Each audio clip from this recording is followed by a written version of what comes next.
Okay, here's a review of how to solve absolute value equations, compound inequalities, graph some lines, and graph some linear inequalities.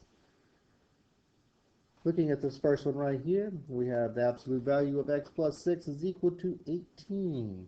Anytime that we go to solve these problems, we have to remember that, oh, I'm going to have two answers, two solutions. For my first solution, I consider that everything inside the absolute value can be positive. For my second solution, I must consider the stuff inside the absolute value could be negative. Once I have separated these two out, I go through and solve my equation. So the first one here, I'm going to subtract 6 from both sides, always making sure to keep it even. I find that x is equal to 12, and there's one solution. For my next one here, I'm going to go through and do the same thing, subtract 6 from both sides, and I see that x is equal to negative 24. Absolute value equations are going to have two possible solutions. Everything inside the absolute value turns to a positive. Looking at this equation right here, before I can even consider to separate this out to two separate equations, I have to first get rid of the minus 3. So the opposite of a minus 3 is a plus 3. So I separate that right there. I now have the absolute value of 2 minus 2/3 x is equal to 12. Now I can separate this just as I did in example 1. So I'm going to have 2 minus 2/3 x is equal to a positive 12. Then I'm going to have 2 minus 2/3 x is equal to a negative 12, not an x. A negative 12, there we go. So on the left, I got to get rid of a positive 2, so I'm going to subtract 2 from both sides. I now have negative 2/3 x is equal to 10. I'm going to multiply both sides of my equation by the reciprocal of negative 2/3. So that's a negative 3/2 is what I'm multiplying each side by. And in doing so, these 2's cancel, these 3's cancel, and these make that positive, leaving x all alone, which is our goal, trying to always isolate the variable. On this other side over here, this is the same as saying 10 over 1. 2 goes into 10, leaving 5. So I do 5 times negative 3, gives me a negative 15. So my first solution is x equals negative 15. Looking at my next equation here, I get rid of the 2 again, just like I did in the last one. So I subtract 2 from both sides. And again, I have negative 2/3 x. On this side, I have negative 14 this time. I go through and multiply both sides by the reciprocal. So it would be a negative 3/2 again.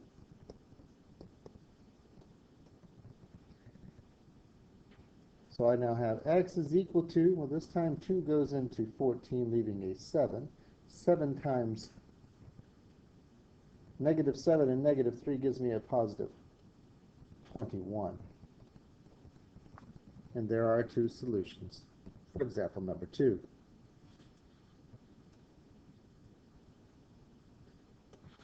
In example number 3, we have two sets of absolute value problems. To solve these, the first thing I'm going to do is just go through and rewrite the problem without absolute values. And that takes care of my positive variety of my solution.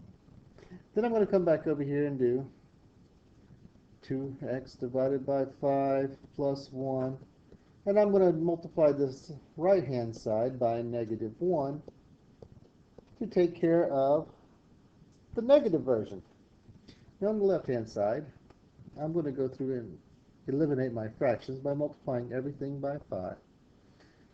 That's going to leave me with 2x plus 5 is equal to 5 minus 5x.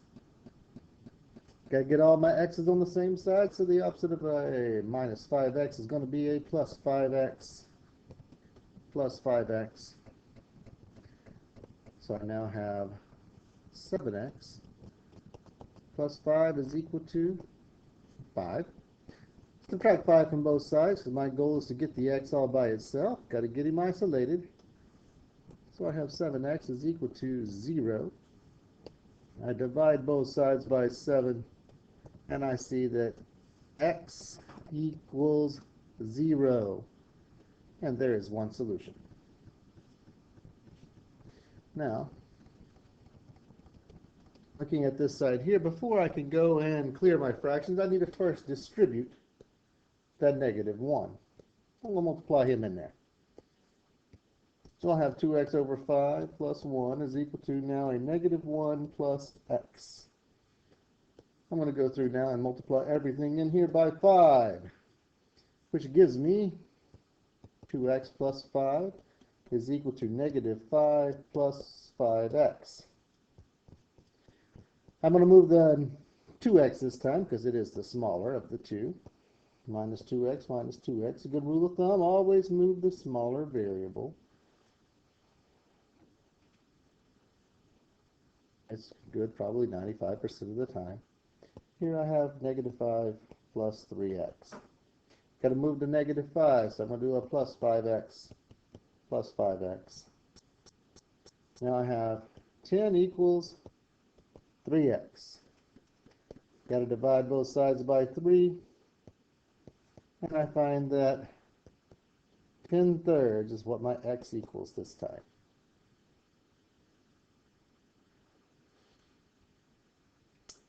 Moving on to number 4. Number 4 here says graph. Solve in graph. So I got to take and get all my x's on one side. Then I'm going to have to go put this onto a nice little handy dandy number line. I got to get rid of the 2x. Get rid of the 2x. I'm going to take and subtract 2x from both sides. So I now have 5 is greater than 2x minus 5. Got to get rid of the minus 5, so I do a plus 5 plus 5. 10 is greater than 2 times x. Well, that's multiplying, so the opposite of multiplying is dividing. And I now have 5 is greater than x. So here's my little number line. There's 0, 1, 2, 3, 4. There's 5. Oh, it's about right there. I'm going to go and circle my 5. Now at this point I have to look and see, do I need to shade in the circle or leave it open? Well, I'm going to leave it open because here I have just a plain greater than. It's not greater than or equal to. If it was equal to, I would have to shade it in. I now look at this and it shows that it says 5 is greater than the x. That means x has to be everything less than it, so I'm going to draw an arrow moving to the left. Because x has to be smaller than the 5. Moving right along with our next example here. Here I have an absolute value and a less than. This one right here gives me an and problem. It looks like this. So I have negative 4, which is less than 1/3 times x minus 3, which is less than a positive 4.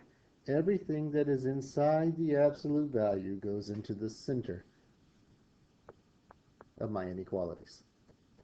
Before I do anything, I'm going to take and distribute this 1/3 into here. So I now have negative 4 is less than 1/3 x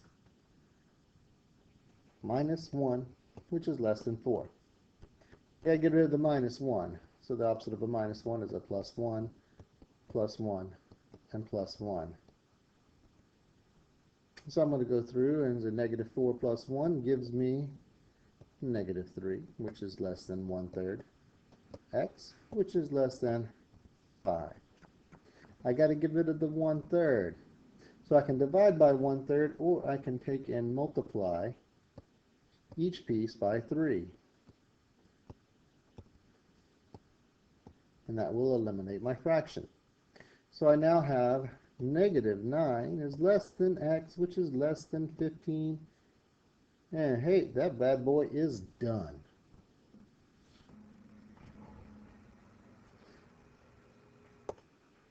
In this area here, we also dealt with having to deal with slope. And our question here says, find the slope of a line perpendicular to the line through the given points.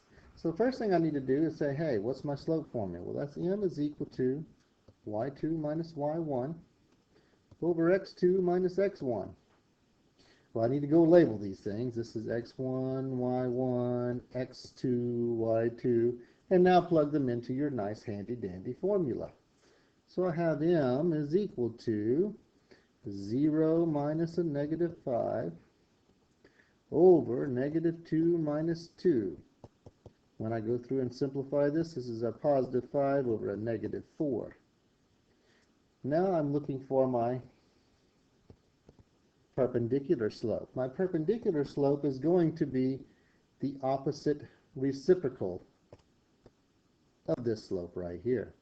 So first I do the reciprocal, so that means it's going to be 4 over 5, and then the opposite. Well, this was a negative, so my answer will become positive, and there's the slope of a perpendicular line to the line through those given points.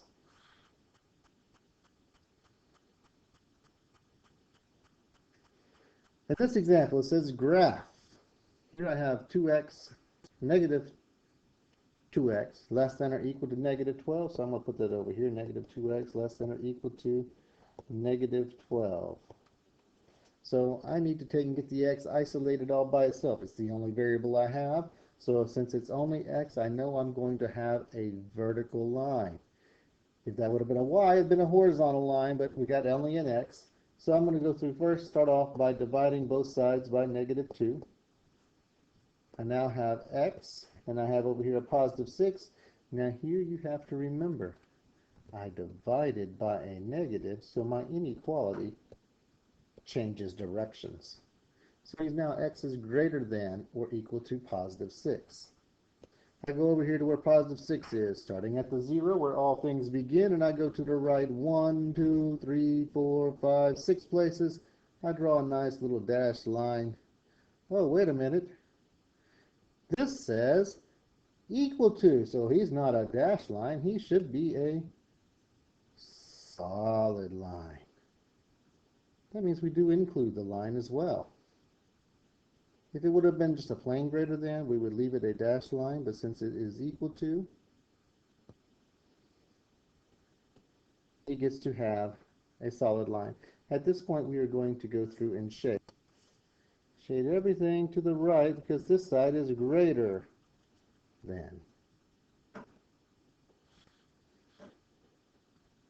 And our next problem right here is asked us to graph the equation.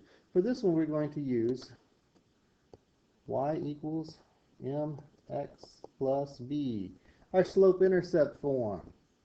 So with this, I'm going to look at this and say, hey, what's my slope and what's my y-intercept? Well, my slope. Slope is the number in front of my x term. That's a negative 3. What is my y-intercept? That's the number that's being added out here, so that's a 2. So I'm going to go to where my 2 is on my y-axis and put a point. Now my slope is negative 3, but remember this is always over 1. So I'm going to rise 1, 2, 3 places, and I have to run to the left 1 because it is negative. And you can continue to do that. 1, 2, 3, and 1. You could even go down 1, 2, 3, and to the right 1. 1, 2, 3, and to the right. You can put several points in here if you need to. And then you just draw a line through the points. And we have graphed the equation.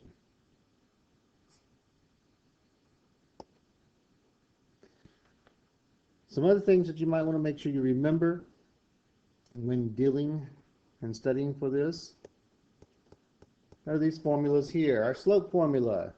Remember, slope is always going to be rise over run. Given 2 points, it's going to be y2 minus y1 over x2 minus x1. Our slope-intercept form, generally the easiest way to graph it, not always, but generally.